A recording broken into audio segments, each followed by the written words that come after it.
Hello everyone, I am Sulekha Sahu. Welcome on my channel Sugyan the ray of knowledge. अपनी आज की इस वीडियो में बात करने वाले हैं कि असिस्टेंट प्रोफेसर बनने के लिए पीएचडी अनिवार्य हो गई है। कोर्ट का जब से फैसला आया हुआ है तब से बहुत सारे डाउट, क्वेश्चंस सभी के दिमाग में आ रहे हैं और बहुत सारे प्रश्न हैं।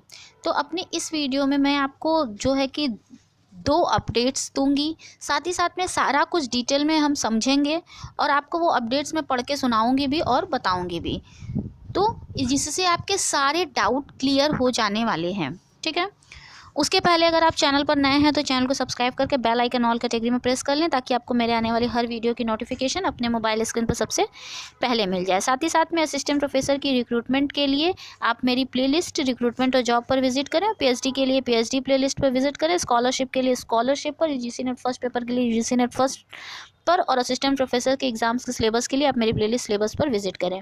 इसके अलावा अन्य कई प्लेलिस्ट इस चैनल पर अवेलेबल है, आप वहां पर विजिट करके वीडियोस को देख सकते हैं। चलिए चलते हैं और वीडियो को फटाफट कवर करते हैं। तो पहली अपडेट ये है और दूसरी अपडेट ये है, हम दोनों पर ही बात करेंगे। पहले हम पहले वाली स्लाइड पर बात करते हैं। फैसला, सहायक प्रोफेसर बनने को पीएचडी जरूरी, सुप्रीम कोर्ट।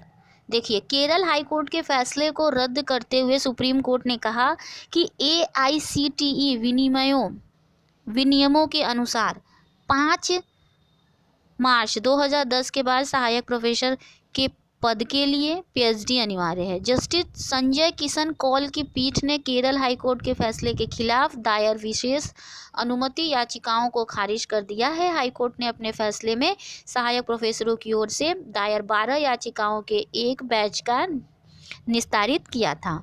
उन्हें आशंका थी कि पीएचडी डिग्री के अभाव में उन्हें पदावनत कर दिया जाएगा। कोर्ट ने 1 दशक पुराने मुकदमे का पटाक्षेप करते हुए यह आदेश दिया, हम इससे सहमत हैं कि एसोसिएट प्रोफेसर सहायक प्रोफेसर पद के लिए पीएचडी प्राप्त करने को 7 वर्ष का समय देने वाली 2003 की अधिसूचना 2010 में खत्म हो जाएगी। इस प्रकार वे व्यक्ति जो बाद में पीएचडी की उपाधि लेते हैं वे केवल उसी तिथि से विचार के पात्र होंगे जब उन्होंने पीएचडी की उपाधि प्राप्त की हो। ठीक है, ये जो फैसला है फ्रेंड्स, ये समझिए कि ये एआईसीटी वालों के लिए स्पेशली लिया गया है। तो अब हम बात करेंगे अपने दूसरे अपडेट की। तो अन्य क्षेत्रों में क्या है, क्योंकि ये तो बात हो गई एआईसीटीई के विशेष संदर्भ में, ये फैसला भी एआईसीटीई के विशेष संदर्भ में है। अब हम अन्य क्षेत्रों से जो अपडेट है उस पर बात करेंगे और समझेंगे इसे विस्तार से।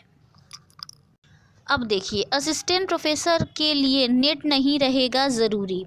1 जुलाई 2021 से पीएचडी धारक की योग्यता ही सर्वमान्य करने पर केंद्रीय मानव संसाधन विकास विभाग पूर्व में कर चुका है घोषणा। अब इसे ध्यान से समझिएगा फ्रेंड्स, असिस्टेंट प्रोफेसर के लिए अब नेट जेआरएफ का महत्व आने वाले दिनों में नहीं रह जाएगा। 1 जुलाई 2021 से असिस्टेंट प्रोफेसर के लिए सिर्फ और सिर्फ पीएचडी की डिग्री अनिवार्य करने की बात हो रही है। ठीक है, ये बात हो रही है। अभी भी जो जीडीसी की वैकेंसी आई हुई है ये नेट के योग्यता के आधार पर आई हुई है। यूपीएचईएससी की जो वैकेंसी आने वाली है, जहां तक सूचना हम लोगों को प्राप्त हुई है, वो भी सिर्फ और सिर्फ नेट के योग्यता के आधार पर आने वाली है। तो ऐसे में सुझाव सिर्फ और सिर्फ ये रहेगा, अभी जो हाल फिलहाल जितनी भी वैकेंसियां आ रही हैं आप उसे फिल कर लें, क्योंकि अगर एडवर्टीजमेंट में जो लिखा हुआ है योग्यता उसी के आधार पर होगा। और ये जो नियम अभी बनेंगे, अभी बने नहीं हैं, लागू नहीं हुए हैं, वो उसके नेक्स्ट वैकेंसी से अप्लाई होंगे। तो आप इस वैकेंसी में ही जल्द से जल्द अपने लिए एक सीट जो है प्राप्त कर लें अपनी मेहनत से। आइए फिर आगे समझते हैं। पूर्व केंद्रीय शिक्षा मंत्री प्रकाश जावड़ेकर के द्वारा बाकायदा इसको लेकर विज्ञप्ति जारी कर घोषणा की गई थी, मगर उक्त निर्णय को यूजीसी इस वर्ष अधिसूचित करती है तो 1 जुलाई 2021 से पुरानी व्यवस्था समाप्त हो जाएगी। अगर अधिसूचित करती है तो ठीक है, हालांकि इस पर पुनः विचार कर कोई निर्णय केंद्रीय मानव संसाधन विकास मंत्रालय व यूजीसी ले सकती है। इधर बुधवार को सुप्रीम कोर्ट ने कहा कि अब पीएचडी अर्हता तकनीकी संस्थानों के असिस्टेंट प्रोफेसर के लिए अनिवार्य है। ठीक है, तो ये जो अर्हता है वो तकनीकी संस्थानों के असिस्टेंट प्रोफेसर के लिए अभी अनिवार्य है। अभी जो 17 अप्रैल को परीक्षा होने वाली है जीडीसी की, उसमें भी नेट के आधार पर ही चयन होगा। यहाँ पर एपीआई का जो है सिस्टम नहीं है। और अभी जो एक बड़ी वैकेंसी आने वाली है 2002 पदों के लिए, इसका मैं लगातार अपडेट आपको देती हूँ, उसमें भी पूरी की पूरी सूचना है कि नेट के आधार पर ही चयन होगा असिस्टेंट प्रोफेसर का। तो फ्रेंड्स ये बने, ये लागू हो, उसके पहले ही आपको अपने मेहनत से एक सीट जो है ले लेनी है, ठीक है। अभी ये तकनीकी संस्थानों के लिए लागू हो चुका है और बाकी के लिए बात चल रही है। और ये देखिए फिर से मैं बता रही हूँ, 1 जुलाई 2021 से असिस्टेंट प्रोफेसर के लिए सिर्फ और सिर्फ पीएचडी की डिग्री अनिवार्य करने की बात हो रही है, ठीक है। अर्थात अगर नेट या जेआरएफ है तो भी पीएचडी करना ज़रूरी होगा, अन्यथा आवेदन ही नहीं कर पाएंगे।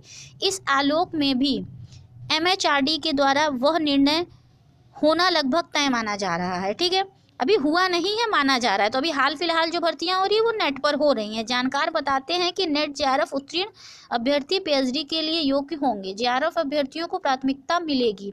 राज्य सरकार में अभी तक दोनों अर्हता मान्य। राज्य सरकार के द्वारा अब तक जो वैकेंसी आई है इसमें नेट जेआरएफ को भी आहर्ता में रखा गया है, ठीक है। देखिए इसी की मैं बात कर रही थी अभी राज्य सरकार की, ठीक है, जीडीसी, यूपीएचसी। लेकिन मगर एक बात और बताना चाहूँगी, यूनिवर्सिटी में 2018 का रेगुलेशन लागू हो चुका है। वहाँ पे जो भी यूनिवर्सिटी के लिए है वहाँ पे एपीआई पीएचडी को 30 अंक देकर ही नियुक्ति की जा रही है, ठीक है। लेकिन कॉलेजेस में अभी भी नेट के आधार पर हो रहा है राज्य सरकार में, तो आप राज्य सरकार में ही फटाफट आवेदन करें इसके पहले कि ये नियम जो है बन जाए। तो अभी आने वाली कोई भी वैकेंसी आपको फ्रेंड्स मिस नहीं करनी है, लेकिन उन्हें काफ़ी कम वेटेज दिया गया है। वहीं यहाँ भी पीएचडी को ही प्राथमिकता दी गई है। पीएचडी को 30 पॉइंट तो वहीं नेट को 5 तथा जेआरएफ को सिर्फ 7 पॉइंट दिया गया है।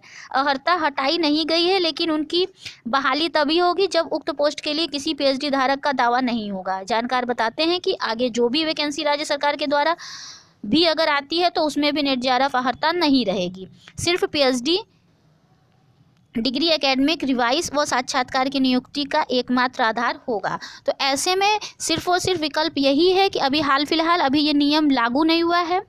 सिर्फ तकनीकी क्षेत्र में इस पर पुष्टि हो चुकी है, बाकी क्षेत्रों में लागू नहीं हुआ है। अभी जो भी वैकेंसीज आ रही है वो नेट के आधार पर हो रही हैं। बहुत सारों में राज्य सरकार में एपीआई काउंट ही नहीं हो रहा है, परीक्षाएं हो रही हैं, इंटरव्यू हो रही है। तो ऐसी जितनी भी वैकेंसी है सब आपको फटाफट फिल कर देनी है इसके पहले कि ऐसा नियम या प्रावधान बन जाए। आपको घबराना बिल्कुल भी नहीं है, ठीक है फ्रेंड्स। वीडियो को ज़्यादा से ज़्यादा शेयर कीजिएगा फ्रेंड्स, अच्छी लगी तो लाइक कीजिएगा। Thank you so much for watching my channel. Stay tune until the next video. Take care all of you. Bye bye.